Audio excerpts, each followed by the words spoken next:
Kia ora, and thank you very much, Barry. Those kind words. I'd like to acknowledge you. Mike Chapman, I'm sure he's still lurking around somewhere. He will be for a long time, I'm sure, in horticulture. To Nadine Tunley, it's nice to have you here. To Jerry, nice to just hear the end of that presentation. I've been around a bit longer, and there might be a few in the room who have been, and I brought this up: an apple a day keeps the doctor away. That was what I was told when I grew up. Of course, it's now 5+, broadening out horticulture as it should be. But the government's been happy to support that, and we acknowledge United Fresh in doing what I think is a spectacular job in getting out in kind of it's product development, really. If the kids can learn to enjoy eating one of these as compared to a sweet bar, then that's an enduring customer. And so, great program.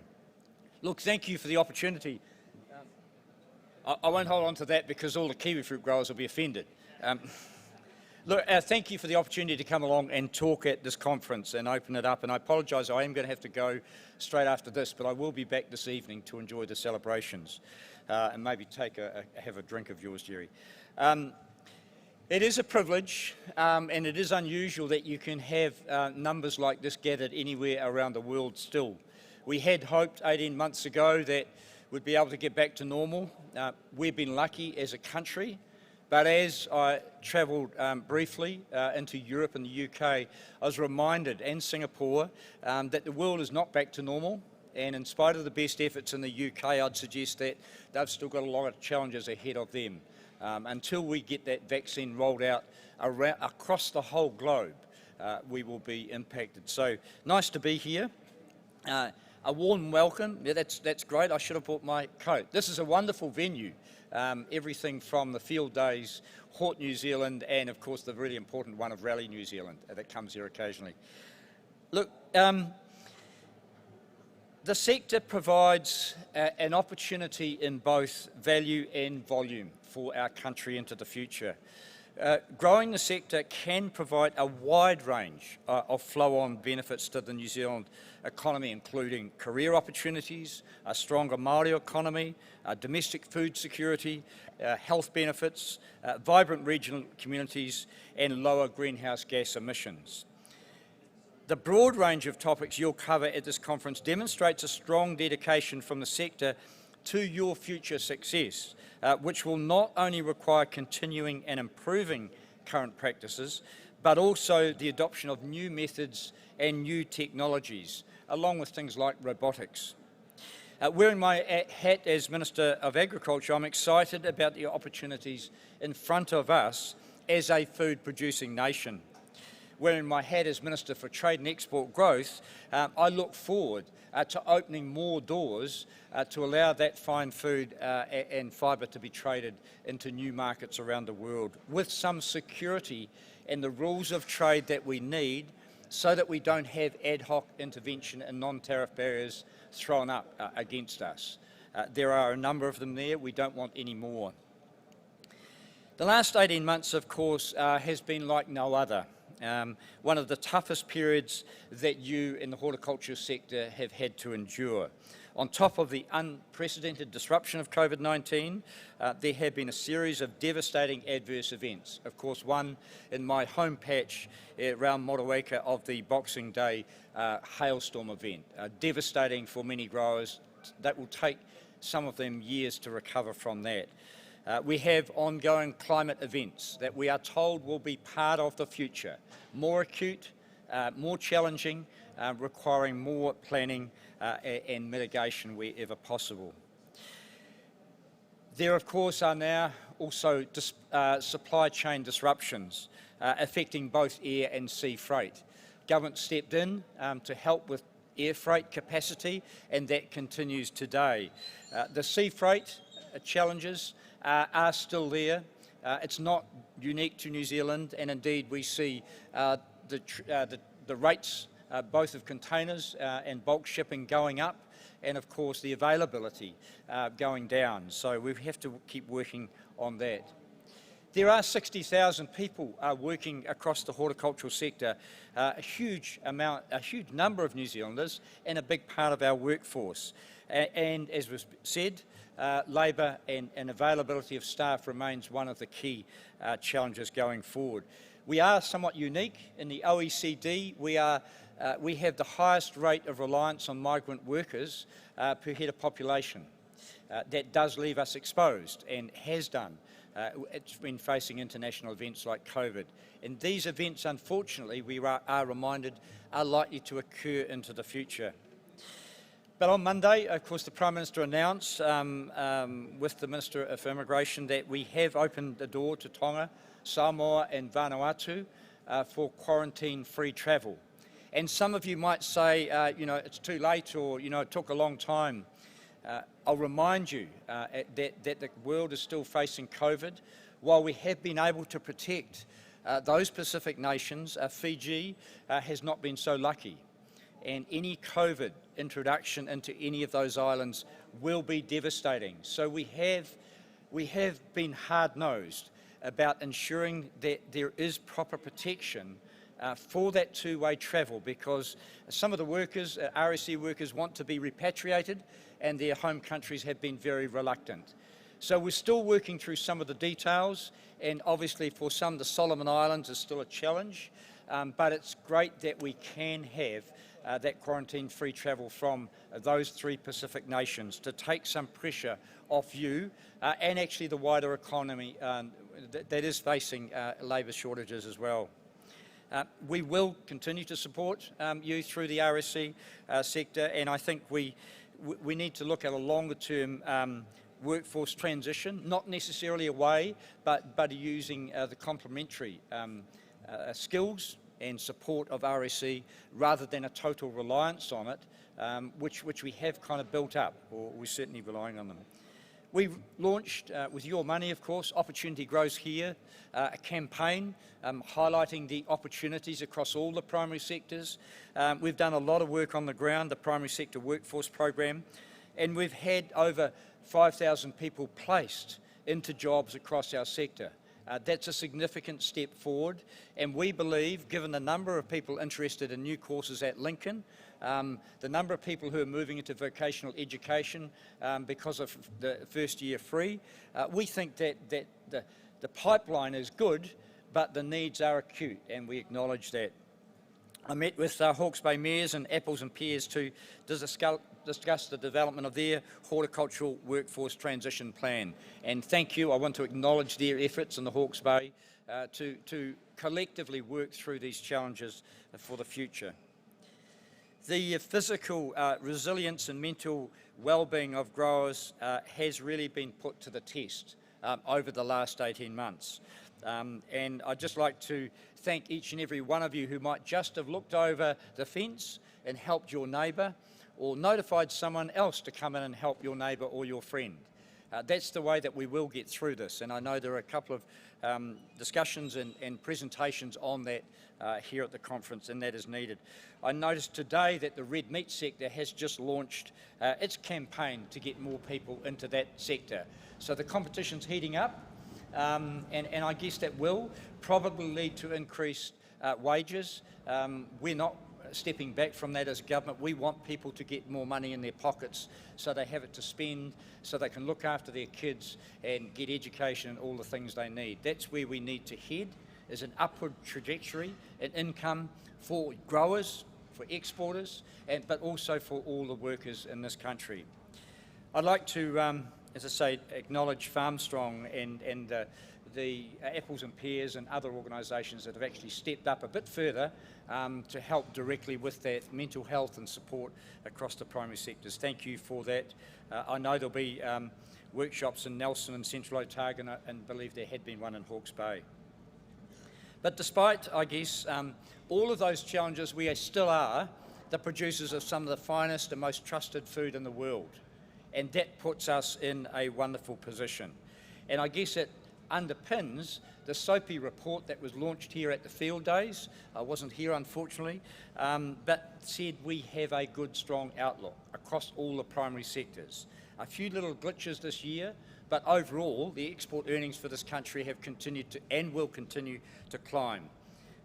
David Parker launched that report, and I know he'll be here tomorrow, I think, talking to you. So it's great to have him, as he has always been, included in and part of the plans that we have for the future of your sectors and the environment in our country. I won't go through the figures in the SOPI report. Hopefully you have read them, but I guess we hope to get horticulture export revenue up to an $8 billion figure by 2025. Can I acknowledge Horticulture New Zealand for going back a few years having a strategy?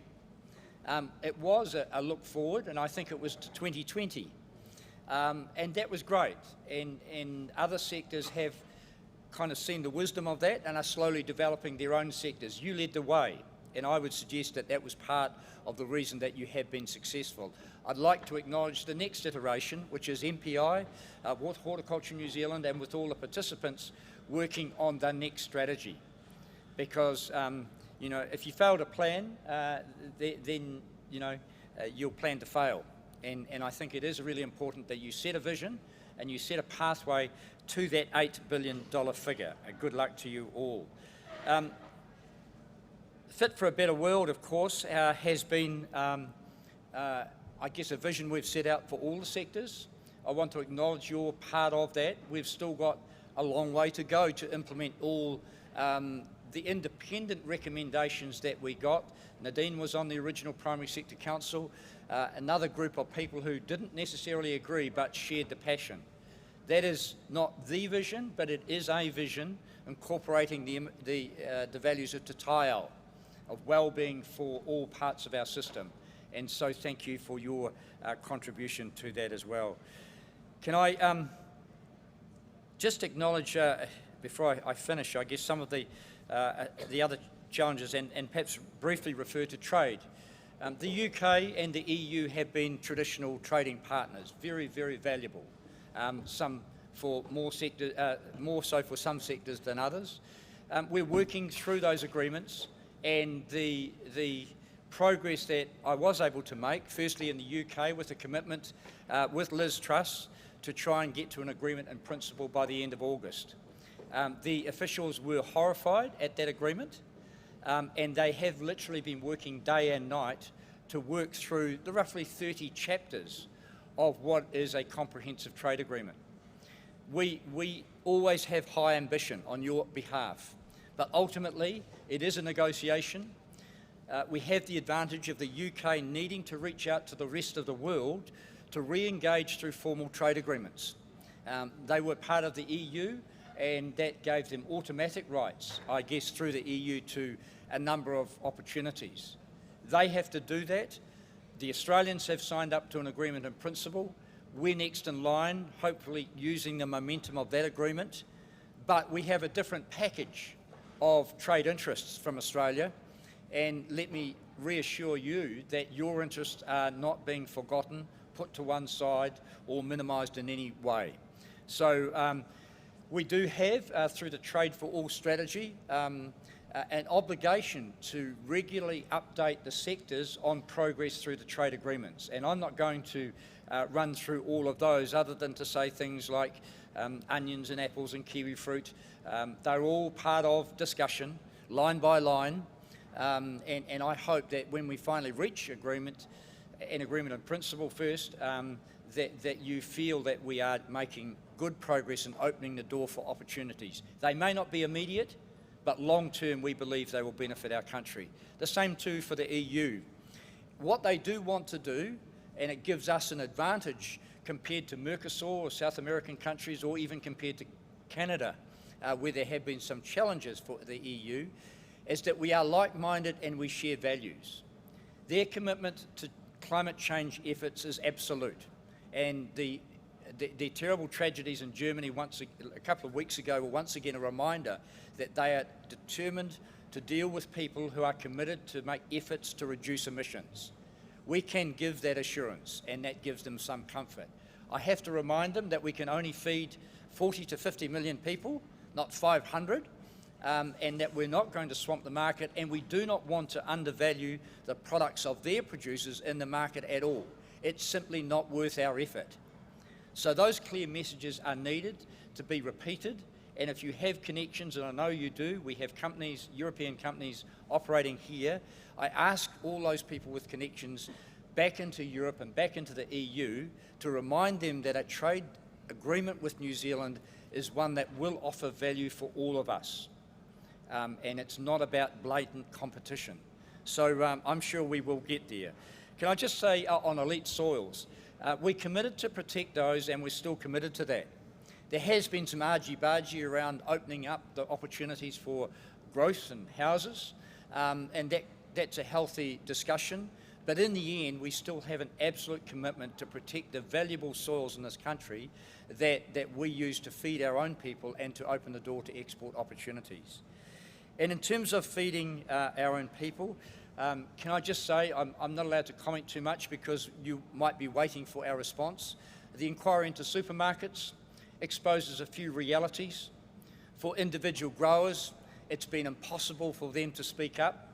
Can I assure individual growers that I will make sure your interests are upheld, and that we need to ensure that sponsorship, and I'll acknowledge that, doesn't necessarily give you the right to suppression. We have healthy competition across our economy in all areas of supply and demand, and the Commerce Commission's role is to ensure that. So I'm not saying any more other than government is considering that report very, very carefully. Finally, can I say I was just at an event last night, Plant and Food, MPI and MFAT, have sponsored a couple of projects overseas in Vietnam and Cambodia, and a photographer went over there and took photos, and they wrote up about those things, and it was called From This Land. Wonderful. The exhibition will be in Auckland, I believe. It has been around the country. But what that did was remind all the people who came to that opening in Parliament was how we can contribute to a better world. Using the science and technology and wisdom from Plant and Food, using the connections and the support from MFAT and MPI, we can go out and help people to help themselves.